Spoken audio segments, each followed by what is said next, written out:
Welcome, welcome, welcome, welcome. This is Willow Tarot. I'm so happy to have you here. We are going to be doing a group read, and I am Elizabeth. And you are either in the room with me now or watching this later on YouTube or both. All right, let's start. Whoopsies, I'm going to have to pause somewhere else to get that off.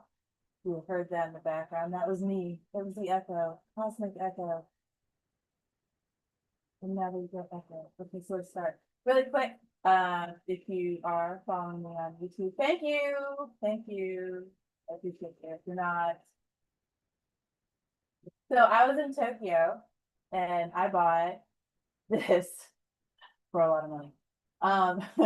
This is Disney back in 1979 released Junior Tarot.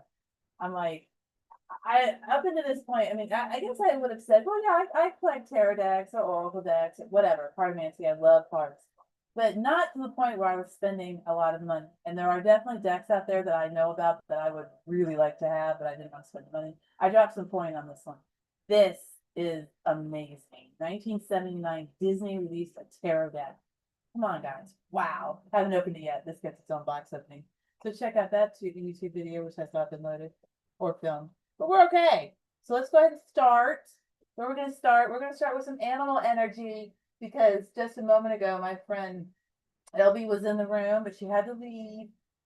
She had a thing, but her profile picture is that of the hermit. And on her, oh, let's do this one. Oh, this is tarot. Let's do it anyway. Oh, that's my Toltec oracle. I've never actually read that. But I was going to pull from the Animal Spirit Guide, one of my Animal Spirit Guide decks, but instead we're going to go to Animal Guides Tarot. And this is by Radley Valentine. What was I just telling you that? I think I stopped. She had an owl, my friend that had to leave, on her hermit image.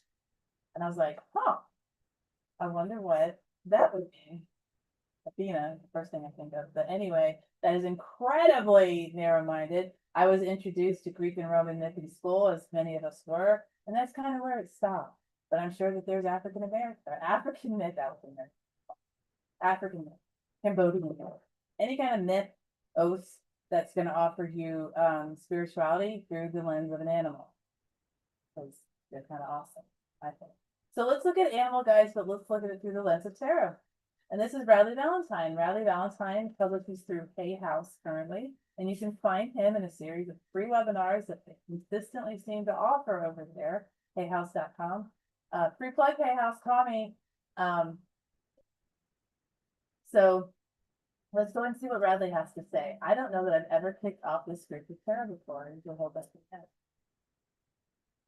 Because I start reading tarot and I might not stop reading that spread for 45 minutes. So usually with Oracle, we look at a card, we intuitively read, it goes the book, however you want to do it. But 5 minutes, 7 minutes a card, 7 minutes card a day, you know, but with tarot, I can go forever. Let's go into the Radley one. Let's look at the question. Radley's fabulous. I love his story. Radley, I'm going to come to the closet for people. Then we just see the story. Okay, so let's see what we have. What would we like to ask this? How do I join with others? So whatever that means to you, that's the question I just got.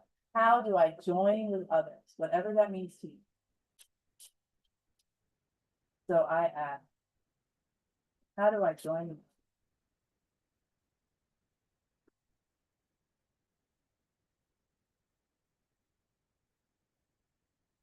Okay, because I'm getting sensations, but they're a little uncomfortable. My right thumb is hurting really bad.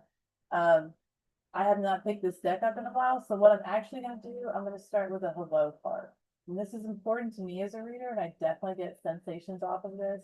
It's kind of like going up to someone you haven't met in a while, or a complete stranger, a new deck, and just starting to like violently ask questions, expecting answers. And now, how about saying, hey, let's be besties. Let's go ahead and check each other out, see how we're doing. So I'm going to say, hey, how are you doing? We're going to pull a single card to see how the deck feels, and then we'll go back to the question. How are you doing?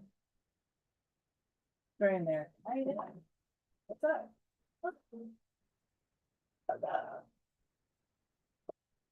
Thoroughbred horse, Knight of Air. Now this is a little different. Wow, he has quite a bit of information on this card. The deck is feeling like Knight of Air. The Knight of Air would be the Knight of Wands, Swords. Why did I say Wands? Fire needs air, but Knight of Swords. The keywords decisive, focused, driven, impulsive, and these are through the lens of an animal, or Radley's lens, but showcasing animals. And this is a thoroughbred horse. Now, this is kind of interesting because I used to ride horses. I love horses. I used to own a quarter horse mare, a blue roan. So this is a thoroughbred horse. And it says, get ready for progress to speed up. This situation requires you to choose logic and intellect over emotion and make your decisions quickly. This situation now is a good read for me, which makes a lot of sense. What is the situation for you right now? Are you like listening to this message but going, I've got to get that done. I got to send that email. What did that person really mean? What was that dream about? What am I forgetting? Whatever you're thinking about, get ready for progress to speed up. This situation requires you to choose logic and intellect over emotion and make your decisions quickly. Now, this is the message, but this is the message that the Knight of Air or Knight of Swords is giving you. There's also something really interesting too. We're looking at a horse galloping, this is an insane gallop. This dude's like, I'm racing to the front, make sure I don't die. What the hell is chasing this thing? It could be like that. Are you moving forward because you feel like something's chasing you and you've got to get out of the way? You've got to stay ahead. You're just motivated because you want to be number one. You want to make sure you cross the finish line first. Don't forget that you're the one that probably set that finish line. The people behind you, they might already feel like they finished and you're the only one still running. All right, let's go ahead and look at the next card. The Page of Air. So Page and the Knight. Okay, did I not shuffle these?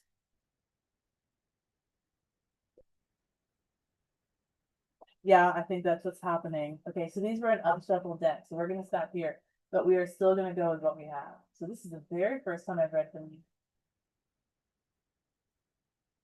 And I asked you how you were feeling. And you presented me with the two cards that would come out together because it was not shuffled well. I made the assumption I had shuffled this deck. Wow, big messages today. Talk about having abundance that is not known. I didn't recognize I hadn't read with this deck yet. Our second card, Page of Air, Page of Swords. Logical, truthful, curious, and undiplomatic. What? And it's a seagull. Oh, Jonathan Livingston Seagull. That's a good book. It's really short too. You guys could like read it in like a day. Probably me. Try it. It's cool. I forgot who wrote it. So Seagull, this is an intellectual challenge that calls upon your ability to think of a matching solution. I don't know what that means. If helpful information is put to you bluntly, accept the message without being bothered by the message.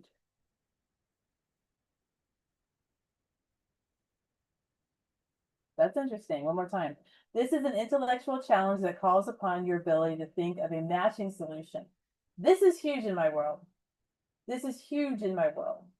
When I present a message or a thought, anyone does this. Anyone in the world does this, including an animal who will most likely be nonverbal because I haven't met one that can talk to me yet that I understand except in my head. So when this happens, any message that comes through, whatever's happening in your life, whatever it is, can you find how it works? Not why it's not working. That shit's easy. Why isn't that working? Because it's broken. Okay, how does it work? How does it work?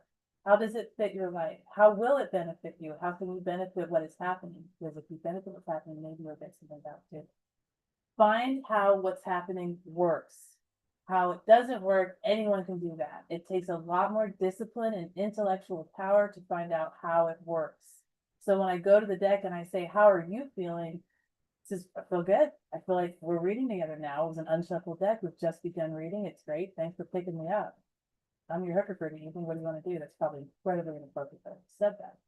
Eagle here that we have, find how we work together. Find how it's good. I have to build a dam. Well, okay, what are your resources and how are you going to make this happen? Not why can't I do it? Not I'm too tired, I'm too hungry, I don't have the freaking wood, I don't know what a beaver does to build a dam, so I can't do it. I lost my internet connection, now I can't watch a YouTube video that can tell you how to do anything in the world. Find how it works. Find how it works. All right, I see your hands. Go ahead, Steve. Okay. We talked about horse. The horse is also about freedom. And I would also match it with the chariot card. Yeah. Yeah, that's interesting. So the chariot, as I see it, the chariot is RWS, Rider Waite Smith. The person that we see, the human that we see, is actually the chariot itself. They are embedded in a block of wood or cement, whatever the chariot is made of. They're in that. They don't get out of the chariot. They're always a part of it because it's the energy that runs through you that you run with. The horses run. A horse, however, is not dependent on a rider. The horse is free to move as it wishes. When the rider is on the horse, bit in mouth, reins at the side, pulling that damn head direction that you want it to go, controlling another animal, the strength card, it doesn't necessarily lose any of the power. It loses the ability to direct the power, but the power is still there. So yeah, I like that. I like that a lot. Plus, it's a thoroughbred, and these are not itty bitties. I mean, a lot of times we're looking at very tall horses. If you look here, what would be like if the horse were standing like at the base of the neck, we call that the withers.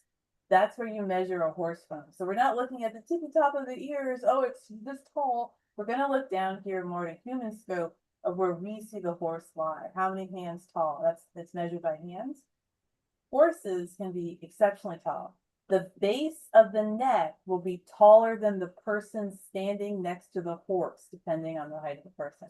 That is a big freaking animal, and you want to control They have a lot of patience, I think, it, and depending they on how they were trained. put Yeah. up with so much stuff from the rider and elsewhere. It depends on how they're trained because it's not a horse as an entire species. It's humans within the species. It's horses within the species itself too. You know, like to say they have a lot of patience is a blanket statement, but it's a really good point because we're taught how to showcase what we're able to do. Pure genius lying within the mind of a child that's beaten every day will probably not be able to flourish. But pure genius within the mind of a child that is allowed to develop naturally and fundamentally sound will then be able to share that with the world. It's a matter of how we treat what we're raising. Because this thoroughbred had to also be a foal at some point. It was born. But yeah, good points. Thank you.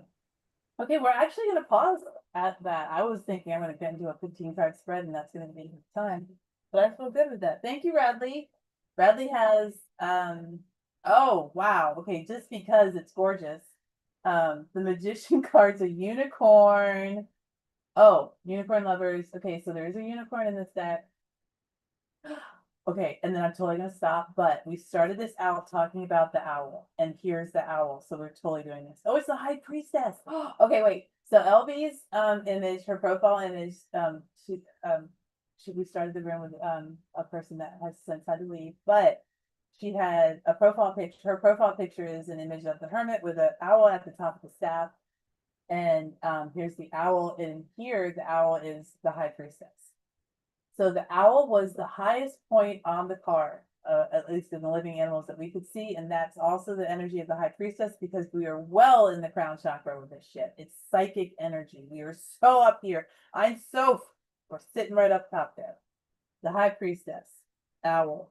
This is a time to pause and reflect, not to take action. Trust in your spiritual gifts as nothing is hidden from your divine intuition. Wow, this deck will walk you through every card. You don't have to go to that's great. Oh, guys. Oh no, there is.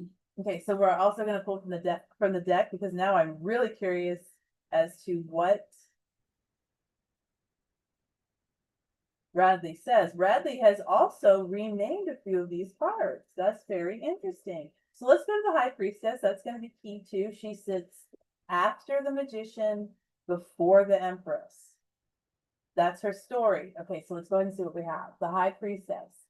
The owl says that it's time for quiet contemplation rather than taking action.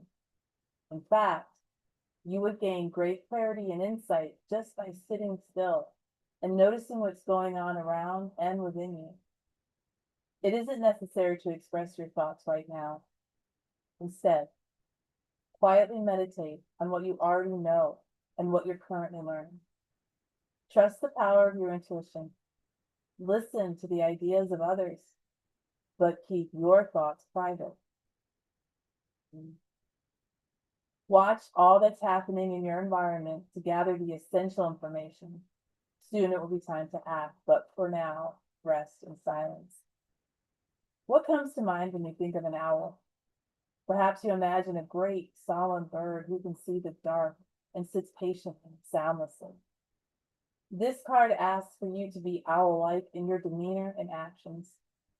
Owls represent knowledge and wisdom. Both are extremely valuable, but they're not the same. Knowledge is purely information, while wisdom indicates experience. You may also think that wisdom is the way that you apply the knowledge. You know what to do. Owls wait for the perfect time, and only then do they take flight. The owl has amazing night vision, penetrating the darkness to find the light of truth. The owl wants you to know that if you listen to your own divine guidance and trust your intuition, you'll be able to see the truth just as clearly. That's really interesting. I like that. Plus, owls, can they actually like turn their heads like the high priestess can see behind the veil? Ooh, well, like that. Okay, so next time we read this, I'll shuffle. Love it. This is fun. Okay,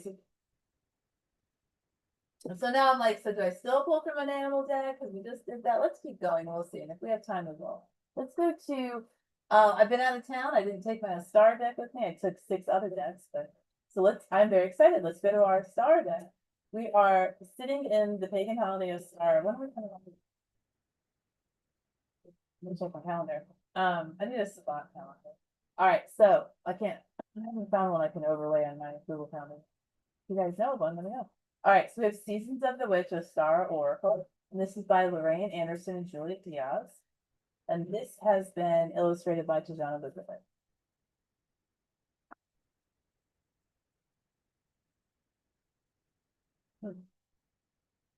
Okay, so I'm seeing in my head, I've never done this before. Let's do 3 piles. I'm splitting the first pile. So now we have 2. So I'm going back to the first pile to create the 3rd pile. And now I'm going to take the 2nd pile, put it on the 1st, and put the 3rd pile back on that. And you can do it any way you want. This is not a recipe. You do it however you want. I was shown in my mind to do it that way. What card did we get? We got Community Garden. When we all play together, we all play together. All right, Community Garden, key 7. Am I reading from the correct deck? Yes. Why do I feel like I'm not? Are we really about to flip holidays? All right, let's see. Community Garden is card 7, which is Chariot energy. What? What's that? Okay, so we've got some serious Chariot energy today. Oh, okay, Steve, I'm looking forward to hearing some more on some Chariot energy. Any hits you got? But let's look at this card first, and we have Community Garden. And it says, to be in community is to be part of something greater than you could have ever imagined. And you can be in community with self. Let's say you have really poor vision. Oh, this one right there. And have never worn corrected lenses before, never worn glasses, never been able to see any clearer than what you were born with, and perhaps it's even been deteriorating. Well, what if someone just suddenly puts on the correct, perfect prescription and you have clarity? That is like this. To be in community is to be part of something greater than you could have ever imagined. Suddenly there's sight because you share. Words offer community. So does harm, because you can create a community of distrust. So be the kindness that is within you. Kindness is a choice, y'all. Choose kindness. All right, 7. Q7. Q7 is the Chariot. Q7 in reference to the major arcana. Each card is the named key. Q1 is the Magician. Card 1 is the Magician. All right, so let's go to 7. Oh, my finger was on it. That's convenient. 7, Community Garden. Let's take a look at that card too. It's gorgeous. This deck is incredible. Did y'all look at it? I've actually, I mean, when I find an illustrator I like, I'll just look up whatever other decks they did and see if I want to buy them. All right. So the book says, and remember that we can incorporate the qualities of the chariot, kind of a moving object, but why is it moving? What galvanizes it? What's pulling it forward? What keeps it on the ground instead of floating up? Anything like that. There is something so powerful about working towards a shared purpose. One person is incredible on their own, but combine two marvelous people and amazing results can unfold. Imagine combining the shared talents of dozens of like minds, all contributing their individual knowledge, experience, and enthusiasm, and their and their ability to read words correctly. Your collaborative efforts could move mountains while also fostering a sense of mutual respect and shared growth. The importance of building a supportive network as it relates to your question is underscored by this card. While you can continue this journey alone, you will find your load lighten significantly by communicating openly about shared goals and allocating resources such as time, energy, and attention equitably among partners or a group of diversely talented people. This will be heightened if you have been struggling to make significant progress. Bringing in additional support could reinvigorate your plans. You may also consider working with an advisor, therapist, teacher, or other qualified professional to bring a renewed sense of perspective to a situation. Surround yourself with like-minded individuals who share your values and aspirations. With time and commitment, you will naturally inspire each other to achieve more than you might have done alone. That's really pretty. And also, in this, if you're growing food, you get to share the abundance, the nutrients. Words are like food. Food's like food. I want that on a shirt. Food is like food. And so while I was reading that, I'm not quite sure what the connection is, but last night I was thinking about the Ten of Wands. And I wasn't drawing cards, I was just thinking about it. And I realized that the Ten of Wands can also be looked at as purely altruistic. But this would be an exceptionally rare individual and not someone who's necessarily living in a healthy state. See, altruism doesn't exist like altruism, doing for others, having no aspect of self in this. I'm only doing it for you. I'm not getting anything else. Yeah, you are. Your personality is getting something. You're feeding yourself in some way. But then we have individuals that when we use the word altruistic, that there's an act of altruism, they are not thinking of themselves. A caregiver who dives off the cliff after the child might not have an end game here except death, but you're only thinking of the child. Or are you being pulled by that thread that you've connected to that child because they feed you? The umbilical cord is never truly cut. And that's what I'm going to say it. The umbilical cord reforms. So we're still always getting something. So I was questioning this with the Ten of Wands. How does altruism fit to this card? Because altruism comes in flashes. It's not something that we should ever attempt to live in, I believe. I think that would be harming ourselves. We should always think of ourselves. Always. I am number one on this planet. You are number one on this planet. I say this with meaning and I say this truthfully. Every one of us is the number one person on this planet. We are all the most important person. And we can make this a beautiful garden, our own special garden, each of us working towards what would be beautiful. There are definitely people out there whose idea of beauty would probably not mesh with the rest of society.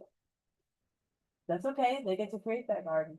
But if that garden starts to harm the other gardens, because we're all building gardens, right? We're all going to be aware of this. We will need to visit their garden and see where they need help instead of burning the garden down and locking the doors. Okay, guys, awesome. What time is it? Let's check in with another deck. What do we want? I'm thinking witchcraft. Let's go to the witching hour oracle. Is this Lorraine Anderson? Yes. And she just did the last one too. Am I a fan? Yeah. Okay, this was illustrated by Olivia Burke. There's an umlaut over the U. Yuki. Actually, that sounded more correct. All right. Ooh, pretty. All right, let's see what we get. Witching Hour Oracle. And this is by Lorraine Anderson. And she and Juliet Diaz did the whole pagan series that I have. I really enjoy those decks. Ooh, and you can find this on my YouTube channel, Willow Root Tarot over on YouTube. I did some film, so I did a lot of content when I was in Tokyo, and I went to a tarot museum, and my friend Edmund Dabrowski's deck was there. So sweet. I have it. It's a really good deck. So I don't read Lenormand, like I do, but I don't. Like I'm not like I read it, right? Because we're readers. You can read a freaking wall. But comatose patient. Um, but his deck was there, and it's called Mute Your Phone Before Your Meeting Starts. I can't. Oh, it's a new phone. All right. It's Pixies of Sounding Lenormand. Oh, wait. I know where it is. Here it is. No, it's a little tin. It's a little tiny thing. Here's the thing, guys. Check it out. This is what makes this so cool.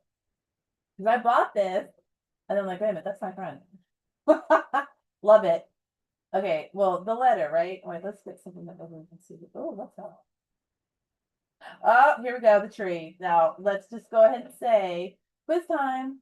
So, the tree, right? Does this not look like RWF? This looks to me like, well, minus the water, the Four of Cups. That's the tree the dude at the person at the Four of Cups was. And then the sunflowers. Queen of Wands. Was it Queen of Wands? Sunflowers? And that water. It's a big piece of water. Could be a close up of the Eight of Cups. There's no tree. Anyway, there's a lot of water in tarot. He's taken RWS imagery and put it within the cards themselves. So some he created and some he brought down, but it's so similar. It makes me think of RWS. So that as a tarot reader, I'm not saying I'm not. I don't know.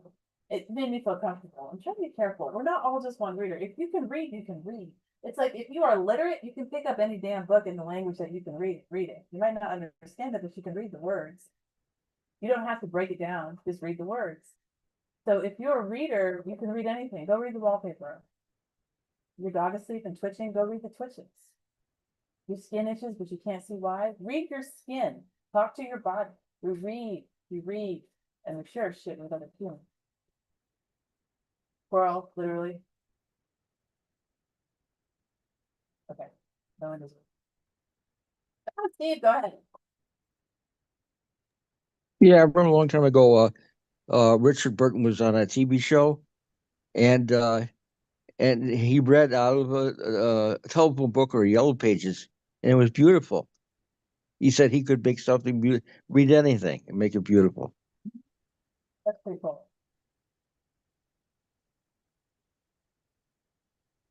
The art of bibliomancy is maybe not quite like that, but it's a fun one. Anyone can do it. Well, actually, we'll use the guidebook. If you take any written text, so we're not looking at the internet, we actually are going to have something physical in our hands. Go to a library, it's free. You don't need a card to get in the library. You only need the card to check a book out. But you can, every library I've ever been in, you are welcome to sit and read or nap. Don't drink shit and spill stuff, but right? So we can do this if you can get to the library. You're going into the grocery store and they have free flyers. Guidebooks in your bag. Flip through. Just flip bibliomancy.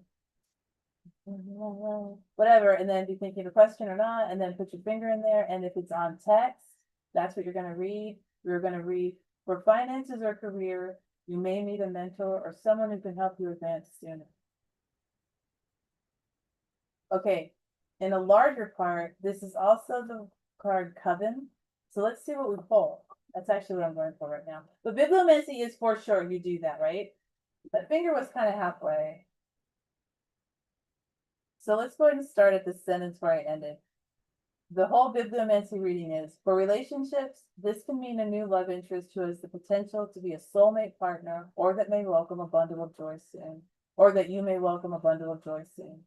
for finances or career, you may need a mentor or someone who can help you advance sooner. Not really hitting for me, but I wasn't really a real read because it was more like an example. But let's go ahead and see what card we pulled, which is where we started.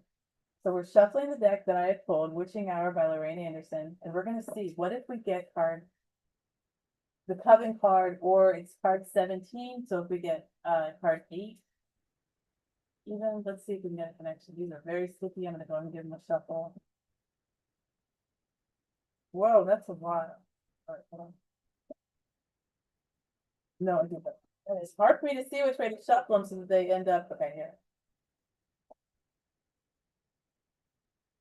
All right. All right, here we go. Oh, there's that card again.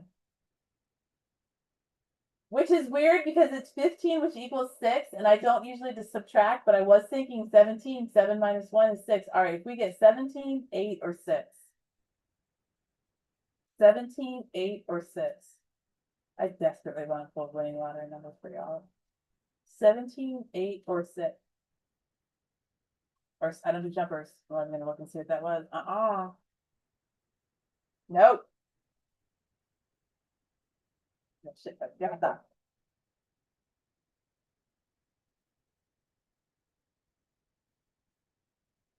24, which is 6.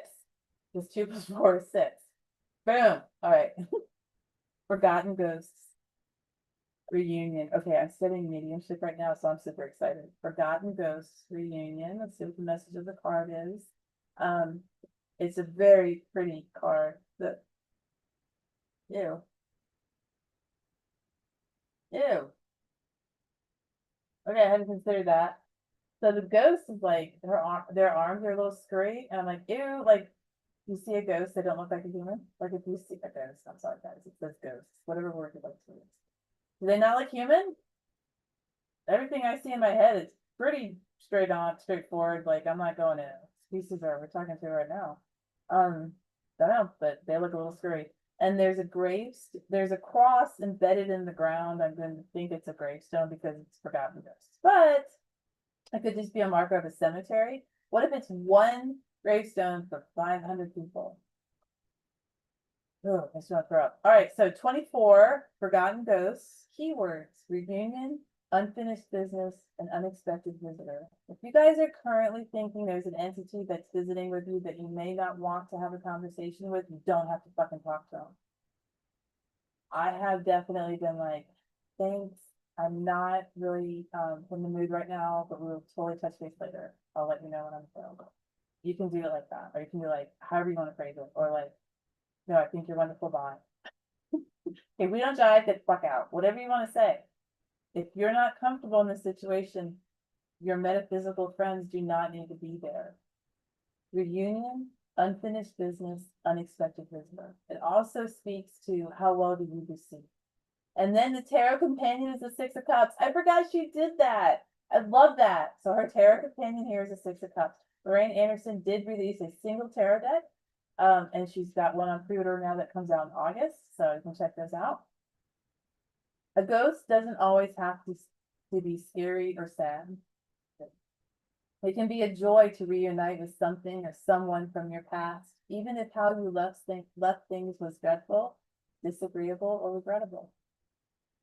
You may run into a former friend and realize your falling out was immature and you're both ready to move on. Or perhaps you picked up an old notebook and reconnected with goals you'd completely forgotten about, but would really like to work on again.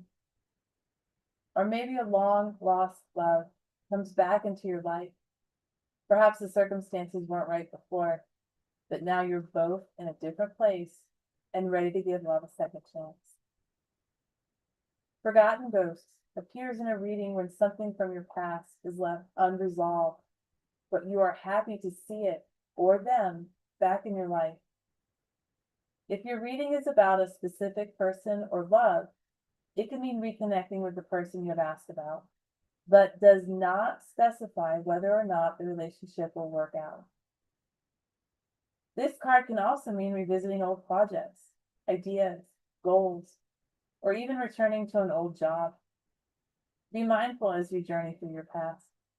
Often things will come back to you in order to tie up loose ends or offer closure.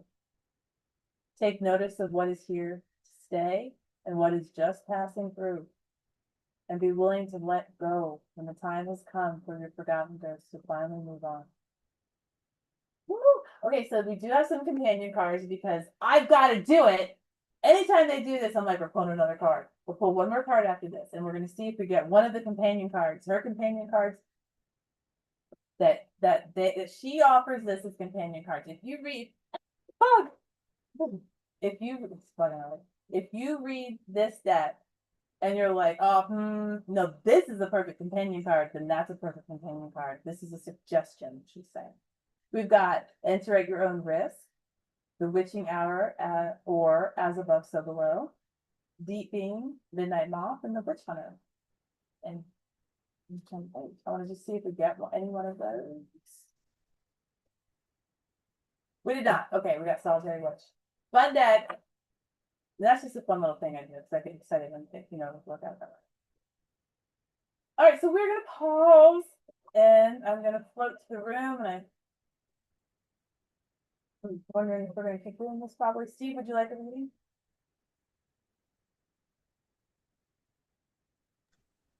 Sure.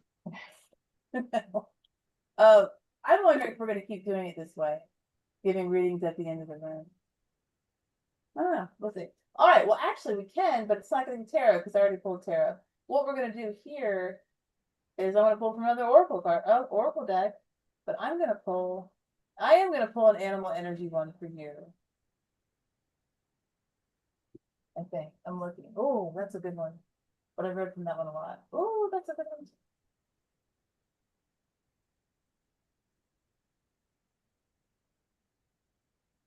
Oh, I used to always pull my decks beforehand because they're all good decks. Okay, well, what is this one? Let's do this one. No, I've read that one. Ooh. No. Oh, let's do this one. All right. This is cool. This is a nice box set. And this is the Illustrated Bestiary Collectible Box Set by Maya Toll. She's got herbiary, bestiary, and crystals. Crystal. I have it about all this crystallology. Yikes. A lot of packaging, but it's really pretty. So two of the three are gorgeous. They've got a hardbound book. They've got beautiful cards. And then the other one, which maybe it was the first one she did, because you got to remember, I have to remember, you have to have capital to create these decks. If you don't got the moolah, that's as good of a deck you get, right? So let's go ahead and read from this, and we're going to pull a card from Maya Toll's Bestiary. Again, gorgeous. Can you see the reflective quality to the ink? Oh, this is gorgeous. Just gold gilt on the sides. Let's go.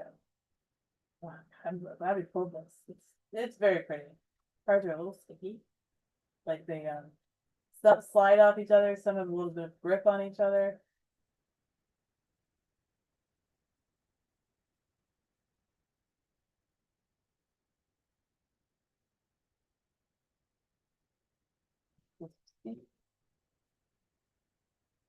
All right, let's see. Yeah, I think we're just gonna do the group reads going forward. All right. Spring Keeper. Oh, it's a frog. Evolve into your next becoming, Steve. Spring Keeper. I'll show you the picture in just a second. It's page 35, not card.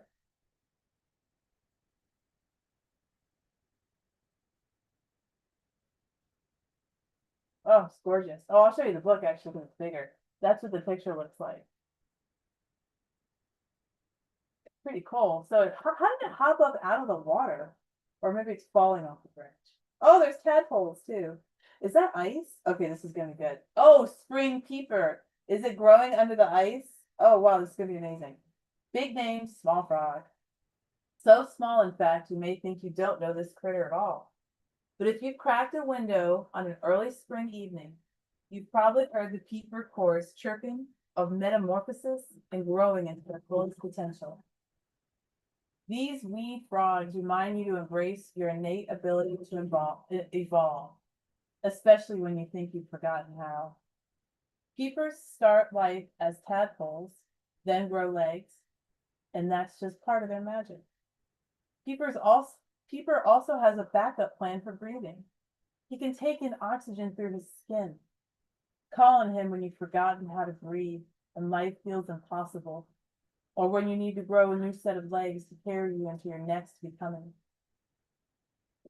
There's a ritual and a reflection offered for each of the animals. And this one, the ritual is step out of your element. Spring keepers, like all frogs, begin life as tadpoles. In his first few weeks, Frog will swim the shallows, propelled by a single flagellating tail, breathing through his gills like a fish. As the weeks progress, he'll grow 2 rudimentary back legs, which will become powerful enough for him to jump great distances in a single bound. Then he grows front legs, each with little froggy toes equipped with an adhesive pad so Frog can climb and cling. After about 12 weeks, Frog leaves the water to live on land. His transition complete, he can now breathe through his nose and absorb oxygen through his skin. Spring Keeper can teach you to slip out of your comfort zone and swim away from your home pond to take in the view from the trees. The card asks, think about where you are comfortable, where you feel at home, where you can breathe easily. This is also a really great way to settle the nervous system. If you're upset, think of home. Do you have a happy place? Your literal home, maybe your bed, maybe the best hotel room you ever slept in. That's a little different unless you're nomadic, because there's this idea of protection and safety within the confines of the walls that we create home. But home does not need to be a physical structure. So taking yourself home will help your body to also relax because it does not feel as though it's under threat.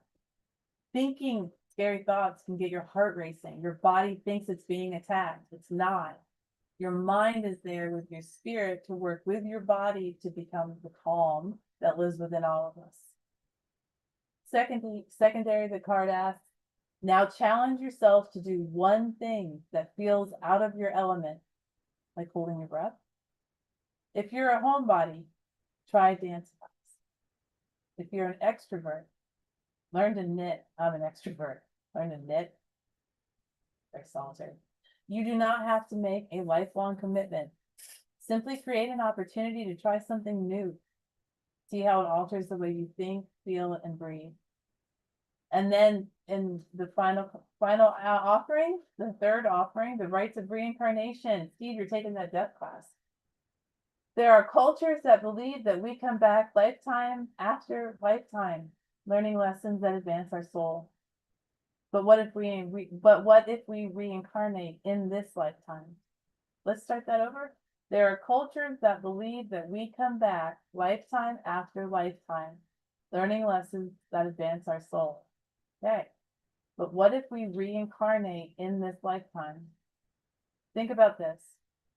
In winter, Spring Keeper hunkers down in the mud at pond's edge and freezes into hibernation.